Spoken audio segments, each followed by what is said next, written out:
Bueno, hoy tenemos sobre la mesa un material que, la verdad, no deja indiferente a nadie. Para nada. Son extractos de Latinoamérica Despierta, 95 tesis para la iglesia de hoy, del Dr. Miguel Núñez. Y el título, pues no es casualidad, es una referencia súper directa a Martín Lutero. Claro. La idea es proponer una especie de nueva reforma, pero para la iglesia evangélica en nuestra región. Así es. Y desde el prólogo, el tono es de urgencia. El autor traza un paralelo muy directo. Entre la época de Lutero y ahora. Exacto. Entre la corrupción doctrinal y, bueno, también moral que Lutero enfrentó en el siglo XVI y lo que él percibe hoy en muchas iglesias evangélicas. O sea, está diciendo que los mismos problemas están de vuelta. Básicamente, que alguien tiene que, digamos, volver a hacer sonar la alarma. Y nuestro análisis de hoy busca justamente eso, desglosar las ideas centrales de ese llamado de atención. Ok, perfecto. Pues entremos en materia. El autor arranca con lo que él considera la raíz de todo. El fundamento. La tesis número 1. Dice, sola escritura es el principio sobre el cual la iglesia evangélica de hoy, en nuestra región, se levanta o se cae. Me llama la atención que empiece justo por ahí. Claro. En la época de Lutero, el gran debate era la justificación por la fe. ¿Por qué cree el autor que hoy la batalla principal se libra en el terreno de la autoridad de la Biblia?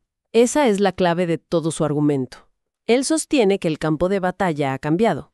La justificación por fe, claro que sigue siendo crucial, pero el problema de fondo hoy, según él, Es que se ha erosionado el fundamento mismo, la autoridad de la Escritura.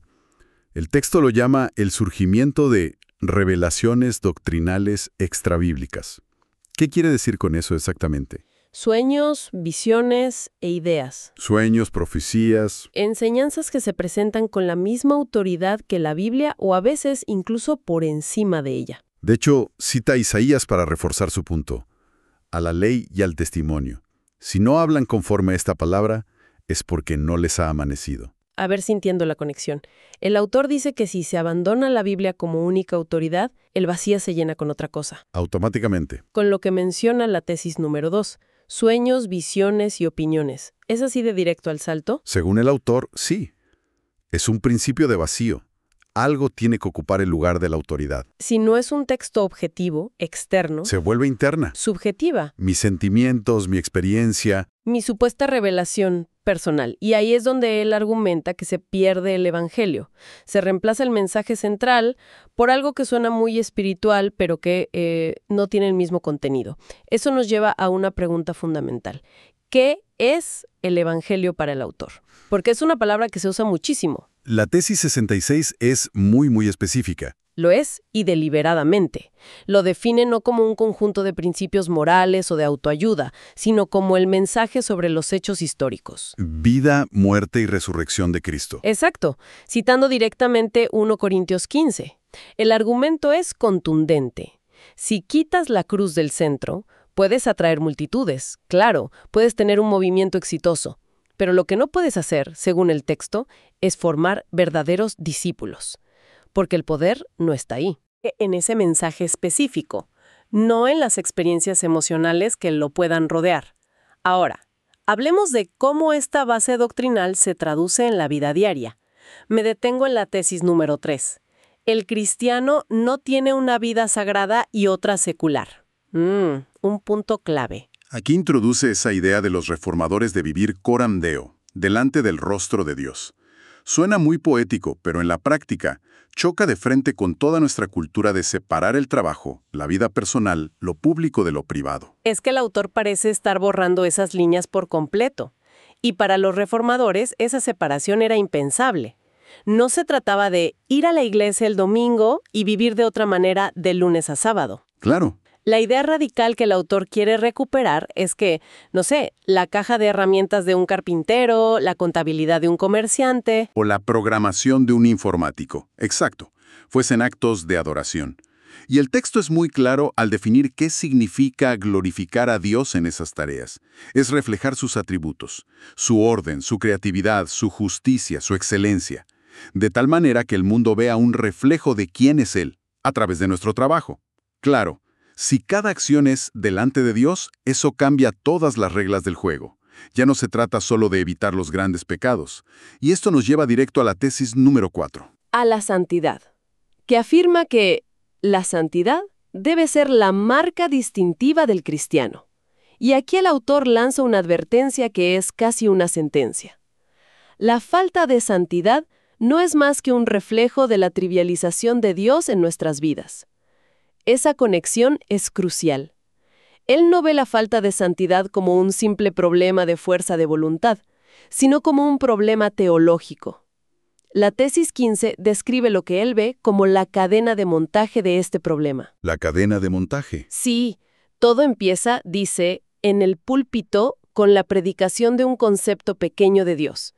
Un Dios que es más un amigo cósmico que un ser soberano y santo. Una especie de Dios light, casi. Y eso lógicamente produce una vida cristiana light en los que escuchen, esa es la idea. Precisamente. Un concepto pequeño de Dios lleva a un concepto pequeño de su santidad y, por ende, a una santificación pequeña en la vida del creyente. La adoración se vuelve superficial. Porque se adora a un Dios que no inspira asombro ni reverencia. Exacto. La solución que propone el libro es volver a predicar al Dios que la Biblia describe como alto y sublime y como fuego consumidor. No para asustar a la gente, sino para restaurar un sentido de la majestad de Dios que, según él, se ha perdido. Y aquí es donde el autor deja la teoría y pasa a la práctica, porque no se anda con rodeos. Va directo contra algunas de las corrientes más populares y, bueno, polémicas. Totalmente. La tesis número 11, por ejemplo, es una bala directa al corazón del Evangelio de la prosperidad. Dice, y cito, que solo ha enriquecido a sus exponentes mientras ha vaciado los bolsillos de sus contribuyentes. Es una acusación muy, muy grave. Gravísima. Y para sustentarla, no usa solo su opinión, sino que recurre al profeta Ezequiel. Cita ese pasaje del capítulo 34, donde Dios reprende a los pastores de Israel que se apacientan a sí mismos. En vez de al rebaño. En vez de al rebaño. La imagen es poderosísima. Los pastores comiendo lo mejor, vistiendo la mejor lana, mientras las ovejas están desnutridas y descarriadas. El autor toma esa imagen y la aplica directamente a los líderes del movimiento de la prosperidad. Entiendo la crítica, es muy fuerte. Pero alguien podría argumentar que solo están animando a la gente a tener fe para una vida mejor. ¿Dónde traza el autor la línea entre una fe, digamos, saludable y esta teología que él describe como dañina? La línea, según el texto, está en el enfoque. Una fe saludable, argumenta, se enfoca en conocer a Dios y someterse a su voluntad, confiando en que Él proveerá. La teología de la prosperidad, en cambio, se enfoca en usar a Dios y a ciertos principios o leyes espirituales para obtener riqueza material. Ah, claro. Convierte la fe en una herramienta transaccional para lograr fines personales. Ahí está la distorsión fundamental para el autor.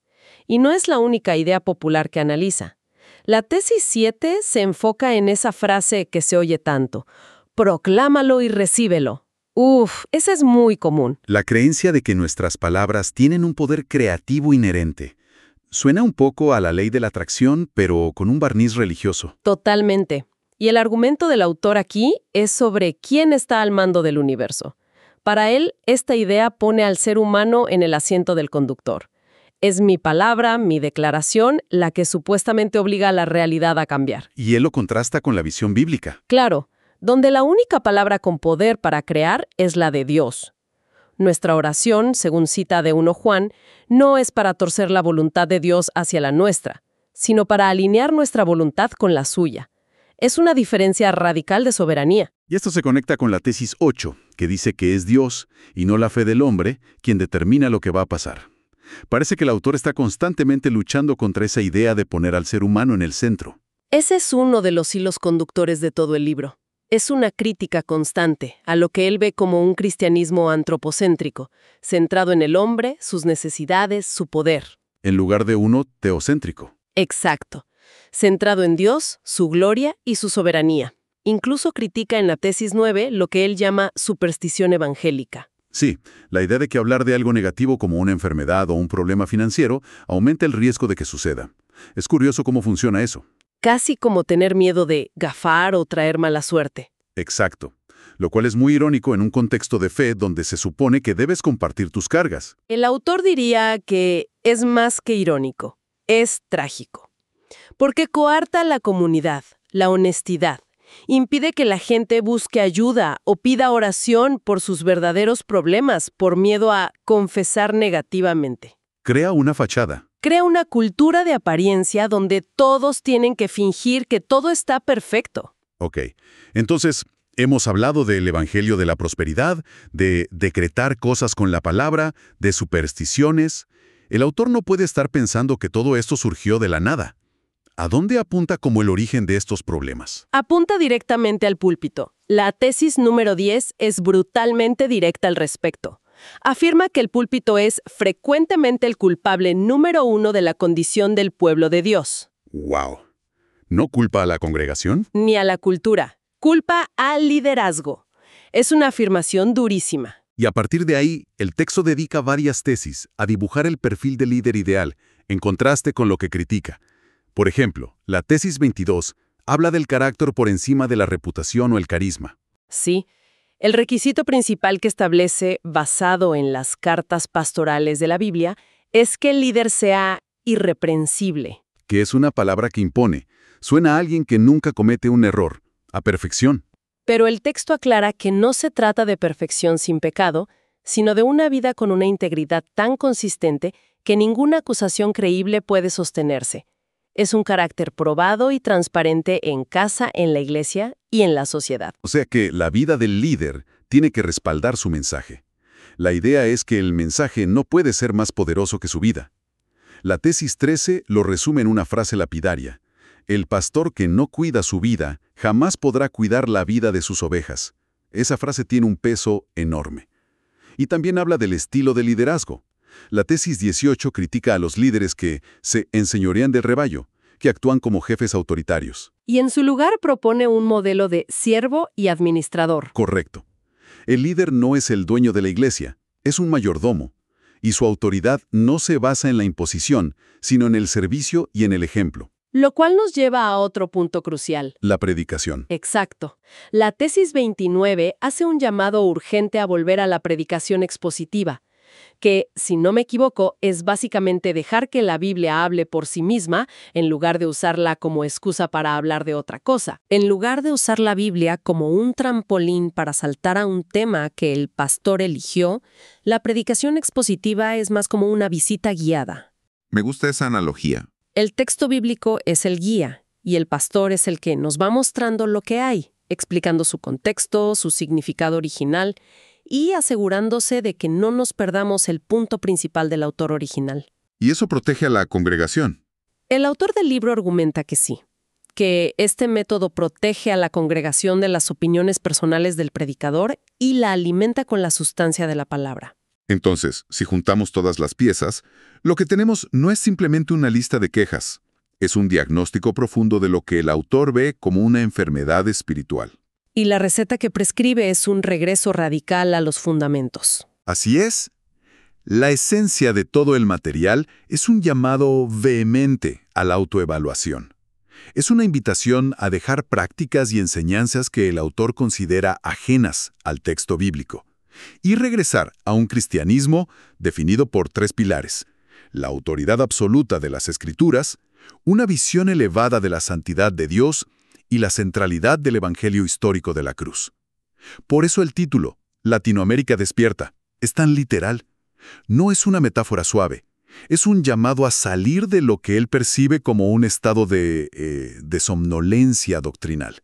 Un letargo, sí, que se manifiesta, según él, en una fascinación con la experiencia emocional por encima de la verdad doctrinal y en una trivialización general de lo sagrado. Claro. La propuesta no es solo corregir un par de errores. Es recuperar la reverencia, el asombro y el poder transformador que, según el autor, caracterizaba a la fe en sus orígenes. Es un intento de reconectar a la Iglesia con sus propias raíces. Y todo este análisis nos deja con una tensión interesante para reflexionar. El libro aboga apasionadamente por un regreso a las doctrinas históricas, a los fundamentos inamovibles. Y esto plantea una pregunta fundamental, que creo que trasciende a este libro y se aplica a cualquier movimiento, sea religioso o secular. A ver, ¿Cómo se puede preservar la integridad de un mensaje antiguo y fundamental sin perder la capacidad de comunicarse de manera efectiva y compasiva en un mundo contemporáneo? Un mundo que tiene sensibilidades, preguntas y desafíos completamente diferentes a los del pasado. es el eterno equilibrio entre fidelidad a las raíces y relevancia para el presente. Exacto. Una tensión que la verdad no tiene una respuesta fácil.